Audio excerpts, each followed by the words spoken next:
If you lived your whole life in the kind of paradise in which every dream comes true, you would not need the gift of hope.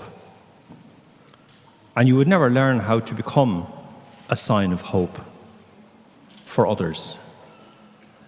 Because hope is, on the one hand, a gift and a promise that is given to us by God.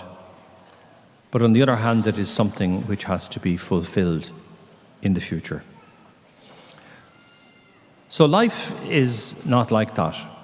Pope Francis told us at the beginning of this Jubilee year that there is a close connection between hope and patience. Hope is a gift we are given that matures over time. Now, if you're listening carefully to the first reading today, you will have heard what happens to a preacher when he says things that people don't want to hear. I'm going to try to avoid that myself today.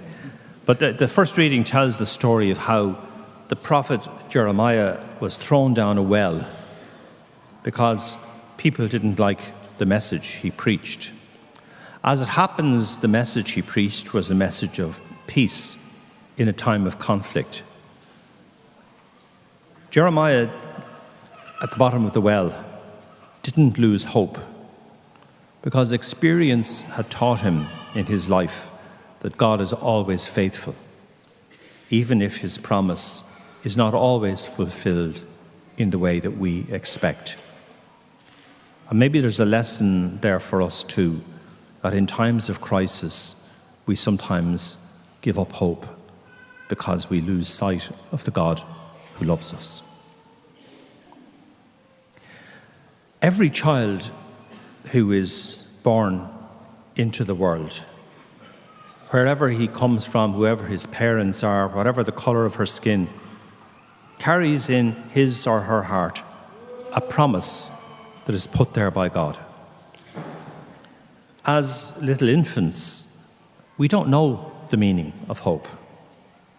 In those early years, as we discover the world around us, with all its sounds and smells, and its happiness and its disappointment, it is others who hold our hope for us.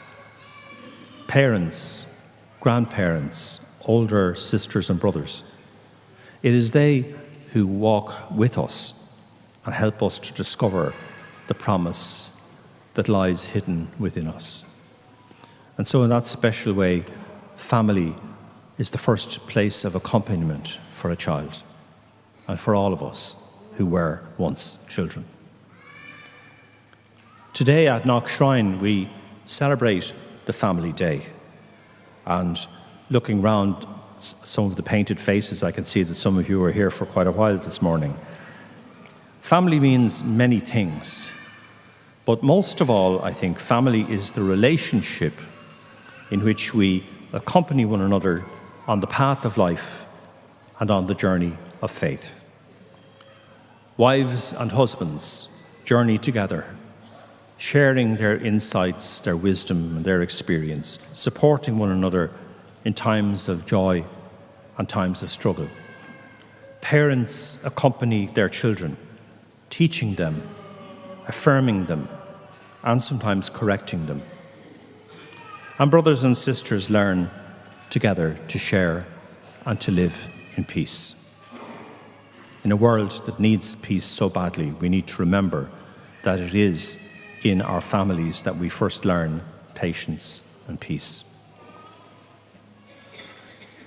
In the Gospel reading today, there's a great sense of urgency in the words of Jesus. He says, "I have come to bring fire to the earth, and how I wish it were blazing already. There's a baptism I must still receive, and how great is my distress until it is over." The fire that Jesus refers to is not a fire that destroys, but a fire that purifies. And Jesus is conscious, I suppose, that he carries in himself the hope of all humanity, and he wants to get on with his mission of sharing that hope, which is rooted in the Father's love.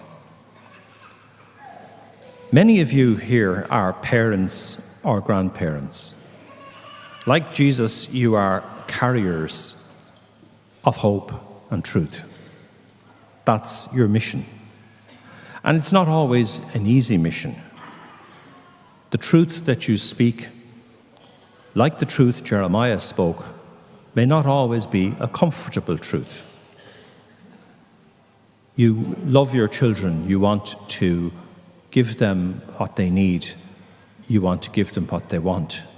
You want to be their best friend. But sometimes you have to correct them and you have to teach them the truth. You may from time to time find yourself like Jeremiah in the bottom of a hole with no obvious way out. And you may wonder, how can you be a parent, a prophetic parent? Like Jesus, you may seem sometimes to bring division. And it's in those moments, above all, that you depend on the faithful love of God to lift you up and to give you wisdom and courage. As St. Paul wrote, hope does not disappoint us because the love of God is poured into our hearts through the Holy Spirit who is given to us. One of the things that I've learned over the years is that many young saints, people like Saint Therese of Lisieux, or indeed Carlo Acutis, who will be canonized next month, owe so much to the faithfulness of their parents.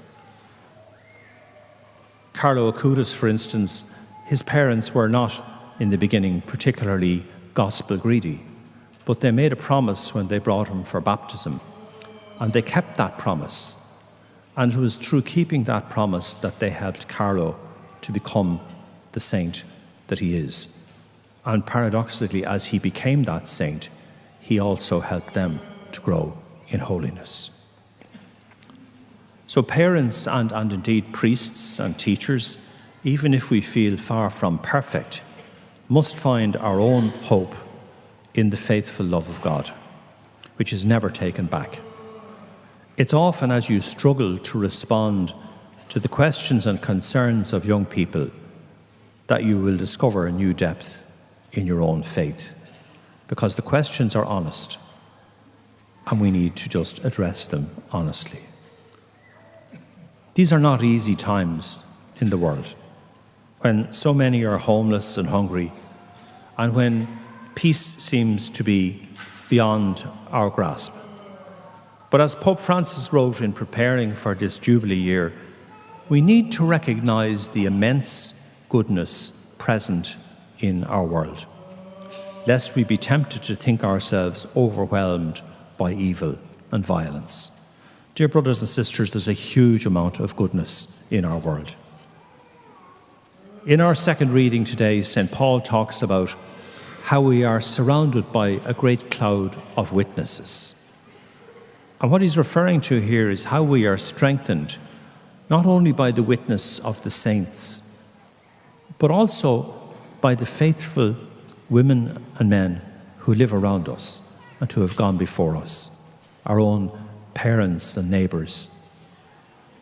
We too, he says, should throw off everything that hinders us, especially the sin that clings so easily, and keep running steadily in the race that we have started. So when you find yourself in the bottom of the well, don't lose heart. A few years ago, I visited a big cathedral on the continent. And it was one of those sort of dark spaces and lots of little angles and corners in it. And in a side chapel, I noticed a little girl on her knees. I'd say she was about 4. And she had her head bowed in prayer. And after a few moments, as I watched her, she turned around and looked over to her left, where there was a man kneeling in the shadows. And his head was also bowed in prayer. And then she turned around and got back on with her prayer. it was immediately clear to me that this was the little girl's father, and she was imitating his example. And I think it's good for us to know, your children pay far more attention to you than you might think. They wouldn't want you to know. It's a great secret. But they actually do watch what you do, and they do hear what you say. So I want to encourage you, parents and grandparents, and older sisters and brothers as well, to walk together in faith. In every child, wherever he or she is born, the promise of God is waiting to be fulfilled. Bringing out that promise is our mission as adult Christians. Don't leave it to someone else. Don't apologize for who you are as a Christian. Speak the truth in love, and that love will bear fruit in your children and in your grandchildren. They will be the parents and teachers, the bakers of bread, the nurses, the truck drivers, and the peacemakers of the future. May God bless you.